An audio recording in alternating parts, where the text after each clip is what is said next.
Bonjour Rudy, chères auditrices et auditeurs, en ayant recours au 49.3, le projet de loi de financement de la sécurité sociale a donc été adopté. Un de ses objectifs affichés était de lutter contre les déserts médicaux avec des propositions pertinentes et attendues comme le développement des IPA qui ne sont pas des bières à fermentation haute mais des infirmières de pratique avancée. Mais il y a aussi des lois plus polémiques comme l'obligation faite aux internes de médecine générale d'effectuer une année supplémentaire dans des zones dites sous-denses, c'est-à-dire des zones en déficit de médecins généralistes. Alors, existe-t-il vraiment des zones en excès de médecins généralistes et d'autres en déficit? Je ne crois pas, la France est un désert médical.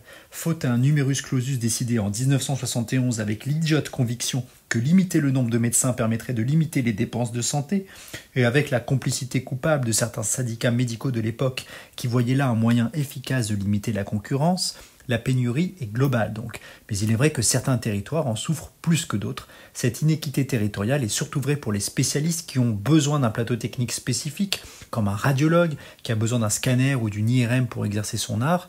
C'est moins vrai pour les médecins généralistes dont la pénurie est globale. Allez trouver un médecin généraliste qui prend des nouveaux patients à Paris, bon courage. La France a perdu 6000 médecins généralistes en quelques années. Et si le numerus clausus vient d'être supprimé, il faudra tout de même plusieurs années pour en voir les effets démographiques. La France ne devrait pas retrouver avant 2030 le nombre de généralistes qu'elle comptait en 2020. L'autre problème, posé par cet envoi de jeunes médecins en formation dans un exercice isolé, est celui de l'encadrement. La loi prévoit un encadrement par des maîtres de stage universitaires. Mais a-t-on compris que si ces déserts médicaux sont en manque de tout, ils sont forcément en manque cruel d'encadrement universitaire. Et pourtant, étonnamment, j'ai lu sur les réseaux sociaux beaucoup de commentaires de nos concitoyens qui soutiennent cette loi. Alors bien sûr, quelques mères juives, dont la mienne, se sont émues de cette obligation d'envoyer leur fille ou leur fils chéri loin de la maison pendant un an, mais en dehors de cela, la plupart de nos concitoyens semblent considérer les internes en médecine comme des privilégiés, voire des enfants gâtés.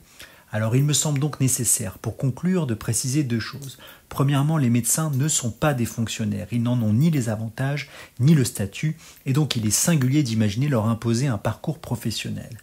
Deuxièmement, contrairement à la légende, les étudiants en médecine ne coûtent rien aux contribuables, ils rapportent de l'argent, car pendant leur formation, ils travaillent à mi-temps, puis à temps plein à l'hôpital public, pour un coût bien inférieur au SMIC horaire. Ainsi, on estime qu'en formant un médecin généraliste, le gain pour l'État est de plus de 200 000 €.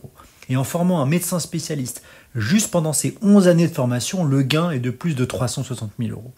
Je vous remercie de votre écoute et je vous souhaite une excellente journée sur RCJ.